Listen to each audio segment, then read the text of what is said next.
You're not good enough. No, I'm not judging you. That's the line we keep hearing in our minds when we don't get accepted after a job interview, a college entrance exam, or an audition.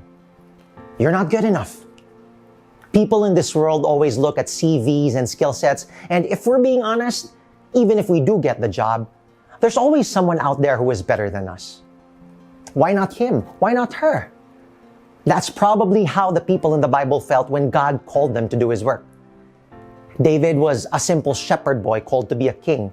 Jeremiah was a young man appointed to be a prophet. Fast forward to the New Testament in Luke chapter 5, uneducated fishermen were called to be Jesus' first disciples. How do you think these guys felt? They were totally unqualified. What exactly happened that day? Jesus got into Peter's boat and asked him to drop the nets for a catch. Peter said, "We did that the whole night but got nothing. But because you said so, we will." Peter exhibited a willingness to obey. And because he did, they got so many fish that their nets broke and their boats began to sink. After realizing who was in front of him, Peter got on his knees saying, "Depart from me, for I am a sinful man, O Lord." Peter exhibited humility. And upon seeing this, Jesus invited Peter, an uneducated, impulsive, and rash fisherman, to be his disciple.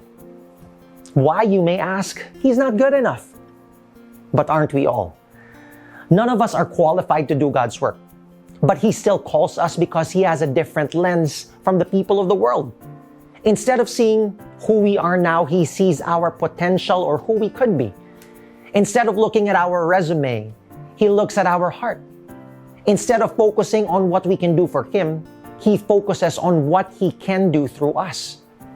It's never about us and our limitations. It's all about God who has no limitations. That's why He doesn't need to call the equipped. He equips those whom He calls so that we can achieve great things beyond our own abilities, like leading armies, parting seas, healing the sick, preaching boldly, and so much more, all for His glory. When we talk about qualifications, all He's looking for is a willingness to obey and humility that leads to dependence. Can you give that? He's calling you today. Don't pass up on the opportunity of a lifetime to work for the world's greatest boss, doing the best assignment you'll ever get. We may not be good enough, but God always is. Will you say yes? I hope you enjoyed our short time today. If you like this video, go ahead and share it. Have a great day.